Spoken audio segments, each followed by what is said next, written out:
तीन दामाद की सास पार्ट 2।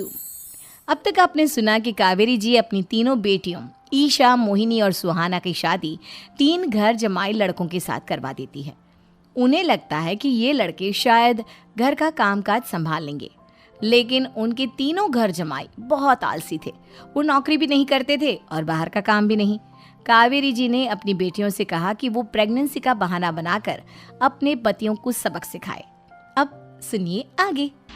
मम्मी, आपने जैसा कहा था हमने वैसा ही किया, लेकिन देखिए ना, विवेक का हाल तो वैसा का वैसा ही है। घर में ना सुबह का नाश्ता बनता है और ना खाना। नौकरी पर जाने की बात करूं तो खाने को दौड़ते हैं मुझे। हाँ मम्मी, मैंने भी सुमित को कितनी बार कहा कि अगर नौकरी नहीं करनी तो कोई छोटी सी दुकान ही खोल लो। घर का खर्चा कैसे चलेगा? देखो दोपहर के 12 बजने आए और जनाब अभी तक सो रहे हैं। हाँ मम्मी, ईशा और सुहाना ठीक कहती हैं। अविनाश का भी यही हाल है। जब मैंने अपनी प्रेगनेंसी के बारे में कहा तो मुझसे कहने लगा, अरे दूसरी लड़कियां तो 9-9 महीने तक नौकरी करती है, बस डिलीवरी के टाइम छुट्टी लेती है। मोहिनी, तुम भी नौकरी करो। अब मुझे कहाँ नौकरी मिलेगी? मम्मी बताओ अब मैं क्या करूँ? हे भगवान, क्या सोचकर घर जमाई दामाद लाई थी मैं कि मेरी बेटियां मेरे पास रहेंगी और खुश रहेंगी, लेकिन इन आलसी दामादों ने तो हमारी जिंदगी को भी प्रॉब्लम में डाल दिया है। मैं तो कहती हूँ मम्मी, हम लोग वापस अपनी जॉब पर जाना शुरू कर देते हैं। बता देते हैं इन लोगों को कि हमने प्रेगनेंसी का बहाना किया है। नहीं नहीं बेटा, ऐसी गलती भी मत करना। अगर तुमने ऐसा किया तो इन तीनों की आदत और ख़राब हो जाएगी। अरे आज नहीं तो कल कभी तो तुम प्रेग्नेंट होगी, तब वापस यही प्रॉब्लम आएगी। तब क्या करोगी तुम तीनों? हाँ मम्मी, आपकी बात तो बिल्कुल सही है। इन लोगों को तो सुधारना ही पड़ेगा। लेकिन कैसे? अपने बच्चों के आने की खबर सुनकर भी इन लोगों पर कोई असर नहीं हो रहा। पैसे कमाने के लिए घर से बाहर निकलना ही नहीं चाहते ये तीनों। अब मेरे दिमाग में एक प्लान आया है। तुम तीनों चिंता मत करो, उन तीनों को बुलाओ, फिर मैं बात करती हूँ। थोड़ी देर बाद कावेरी जी अपने तीनों दामादों को सामने बुलाकर अपनी बात कहना शुरू करती हैं। अविनाश, सुमित और विवेक, देखो बेटा, मैं ना तुम तीनों से बड़ा प्यार करती हूँ, इसीलिए तो तुम्हें घर जमाई बना कर रखा है मैंने। अरे मम्मी जी, सीधे सीधे कहिए ना, क्या बात है? प्यार तो हम भी आपको बहुत करते हैं। अरे मम्मी जी, आपकी इज्जत भी बहुत करते हैं। अरे भाई, आपके जैसी सास और कमाने वाली बीवी सबको मिलती है क्या? हाँ मम्मी, विवेक और सुमित ठीक कह रहे हैं। आपकी बेटी से शादी करके मेरी तो ज़िंदगी ही अच्छी हो गई है। जानती हूँ मैं, और ये भी जानती हूँ कि तुम तीनों अपने अपनी बीवियों से बहुत प्यार करते हो। बेटा, बात ऐसी है कि हमारे कुल गुरु ने कहा है कि प्रेग्नेंट होने के बाद मेरी तीनों बेटियां शुरू के 4 महीने हमारे गांव में जाकर रहेगी, जहां मेरे चाचा जी रहते हैं। अरे लेकिन क्यों मम्मी, गांव में जाकर रहने की क्या ज़रूरत है इन तीनों को? वो क्या है ना बेटा, हमारे परिवार को एक श्राप है। अगर मेरी बेटियों ने यहाँ पर बच्चा पैदा करने की कोशिश की तो उनके बच्चों को कुछ भी हो सकता है। इसलिए अब से लेकर 4 महीने पूरे होने तक इन्हें गांव वाले घर में रहना पड़ेगा। हाँ तो इसमें प्रॉब्लम क्या है मम्मी जी? हम भी वहाँ जाकर रहेंगे, पिकनिक मनाएंगे।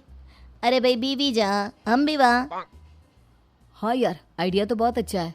शहर की ज़िंदगी में रह रहकर परेशान हो चुके हैं, अब कुछ दिन गांव में बिताएंगे। तुम लोग समझने की कोशिश क्यों नहीं करते? तुम में से कोई भी वहाँ नहीं जा सकता, और मैं यहाँ रहूँगी ना तुम तीनों के साथ। 4 महीने की तो बात है, उसके बाद ये तीनों ही लौट कर आ जाएंगी। ठीक है मम्मी जी, अब हमारे बच्चों का सवाल है तो ये तो करना ही पड़ेगा।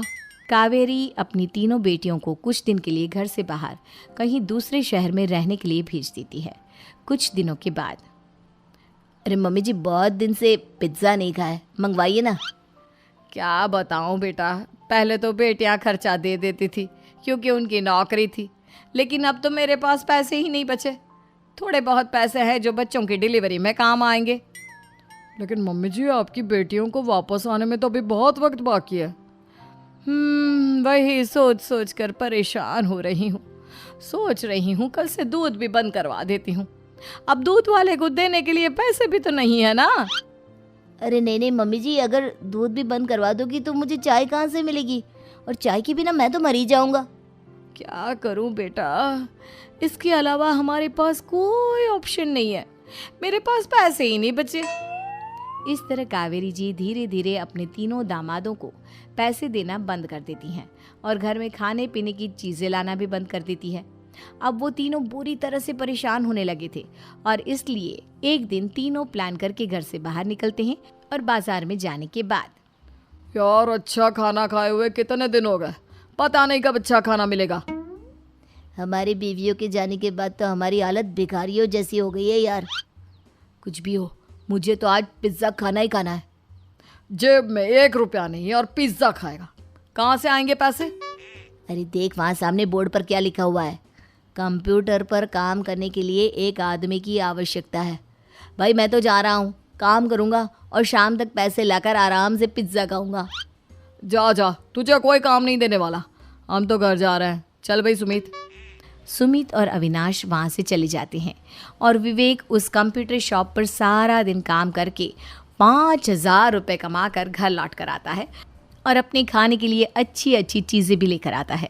ये देखकर विवेक और सुमित के दिल में भी कुछ पैसे कमाने की इच्छा जागती है। अरे सुबह सुबह कहाँ चल दिए तुम?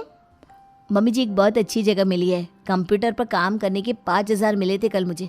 अगर रोज़ काम करूँगा तो पूरे 40,000 की तनख्वाह। अरे वाह, ये तो बहुत अच्छी बात है दामाद जी, आपको जाना ही चाहिए।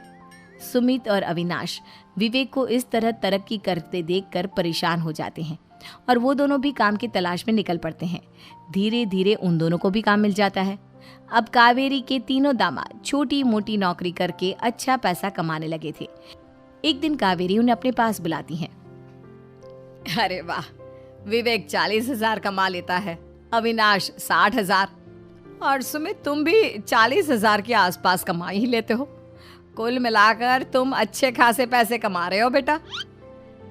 हाँ मम्मी जी, बहुत मज़ा आता है जब महीने के एंड में मोटी रकम हाथ में आती है।